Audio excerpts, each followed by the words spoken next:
করেছে। ওসমান হাদিবের অবস্থা খুবই খারাপ।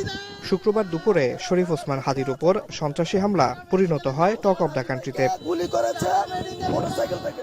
সকালে ডিএমপি কমিশনার জানান, হাদির উপর হামলাকারী দুজনের একজনকে শনাক্ত করা হয়েছে। শীঘ্রই তাকে গ্রেপ্তার করা হবে বলে জানান তিনি। আমরা মিডিয়াতেও দিয়ে দিছি, প্রাইম টার্গেটকে খুঁজতেছি, এখনো 24 ঘন্টা পার হয় নাই। হোপফুলি আমরা এটা হিট করতে পারবো। দিছি, আমরা তাকে খুঁজতেছি, জনগণের সহযোগিতা চাইছি। হোপফুলি আমরা এটা ডিটেক্ট করে ফেলাবো। দুপুরে সচিবালয়ে আইন শৃঙ্খলা সংক্রান্ত কোর কমিটির বৈঠক শেষে স্বরাষ্ট্র উপদেষ্টা জানান, হাদির উপর হামলা নির্বাচনকে বানচাল করার অপচেষ্টা। হামলাকারীদের ধরিয়ে দিতে পারলে দেওয়া হবে 50 লাখ টাকা পুরস্কার। আপনাকেই বলছি, ইন্স্যুরেন্স করলে সিটিতে সুরক্ষা পাবেন নিশ্চিতে। আসামি ধরার প্রক্রিয়াটা চলমান আছে। আমরা আশা করি আপনাদের সহযোগিতায় খুব তাড়াতাড়ি হয়তো তারা ধরতে পারবে। ওসমান হাদি গুলিবিদ্ধের সাথে যারা জড়িত তাকে যদি কেউ ধরে দিতে পারে, তার জন্য সরকার 50 লক্ষ টাকা পুরস্কার ঘোষণা করেছে।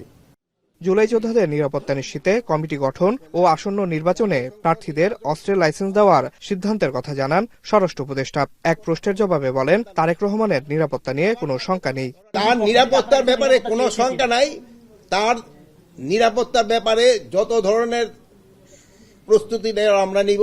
এই জুলাই যোদ্ধাদের নিরাপত্তা দেওয়ার জন্য আমরা একটা ছোট্ট একটা কমিটি করে দিছি।